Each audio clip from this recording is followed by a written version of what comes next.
کنیکټیویټي کې اول چې دی اول د نیګیشن په معنا باندې دی.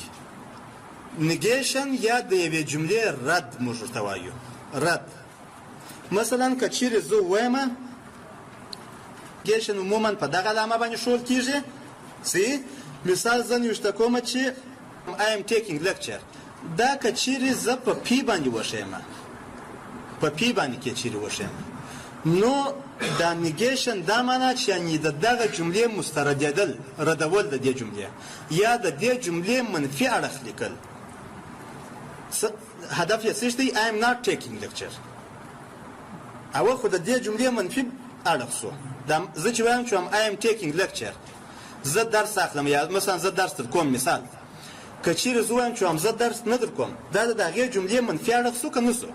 نو د دې لپاره چې موږ تاسې د دې جملې منفي اړخ وښیو کولی شو چې هغه نوشته کړو په نیګیشن پی باندې. بل چې دی تروت ټیبل دی. اصلا د نیګیشن څخه وروسته موږ تاسې کولی شو چې آر ووایو اند ووایو مثلا اف دین ووایو اف اندان اف ووایو خو د هغه در مخه زه تروت ټیبل یوالې وایم.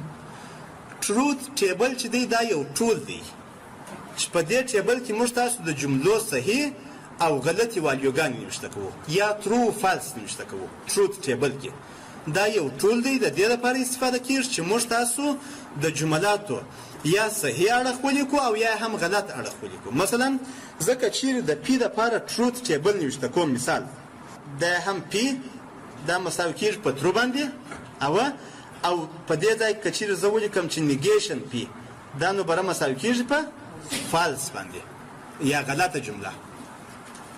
دا د دې لپاره یو تروت ټیبل شو. صحیح دی؟ تروت ټیبل هدف دا دی چې موږ تاسې د یوې جملې صحیح یا غلط او والیو یا په اصطلاح باندې ریزلټ یې نوشته کوو چې دا جمله صحیح ده او که یا دا جمله غلطه ده. د دې لپاره موږ تاسې د تروت ټیبل څخه استفاده کوو. اوس اصلا په دې ځای کې دا جمله چې د جمله اصلا یوه دانه ده. I am taking lecture دا اصلا یوه جمله ده. دا جملې څو والیو واخیستلې؟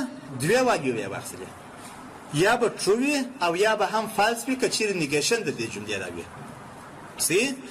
ځینې وخت کېدای شي چې جملې مثلا دوې دانې جملې وي.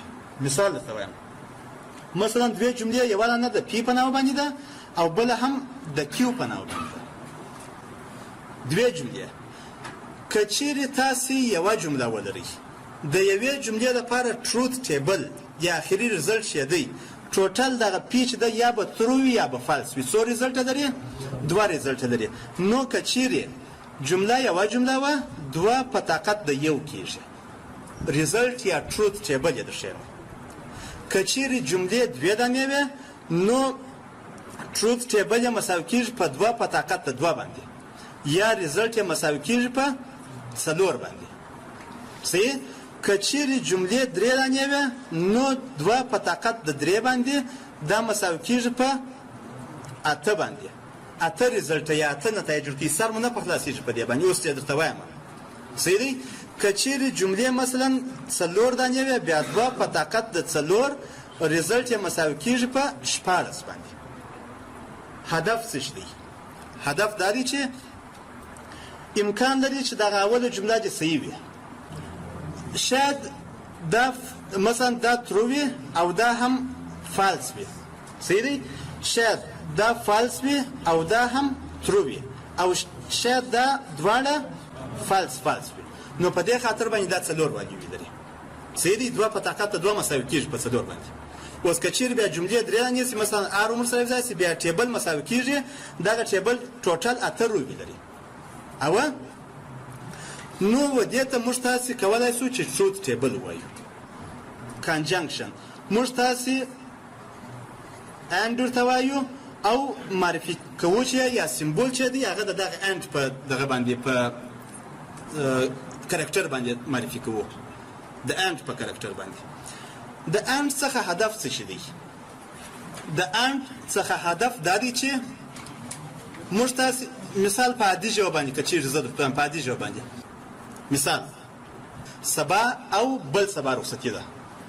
سبا او بل سبا رخصتي ده دا معنی چې یعنې هم سبا رخصتي ده او هم بل سبا رخصتي ده. صحیح دی؟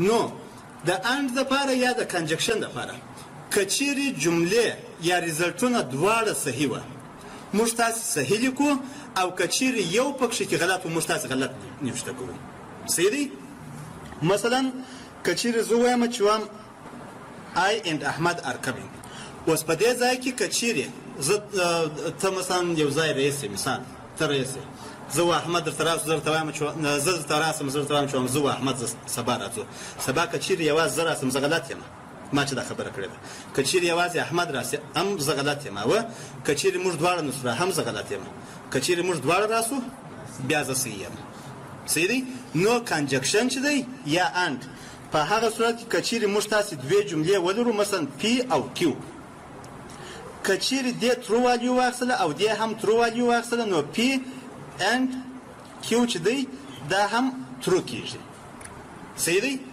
یا مثلا زه وایم چې سبا او بل سبا رخصتي ده اوس سبا یعنی پی او بل سبا یعنی کیو کچيري دواړه رخصتیانې شولې ریزلټ یې مساوي کیږي په کیو په ټي باندې یا ترو کیږي صحیح دی کچيري دا رقم چې مثلا دا ترو سي او دا فالس سبا رخصتي سي او بل سبا نسي رخصتي بیا خو دا غلطه شوله امکان لري چې مثلا پی دی غلطه وي او دا د صحیح وي کیو د صحیح وي په دې ځای کې بیا ریزلټ غلطیږي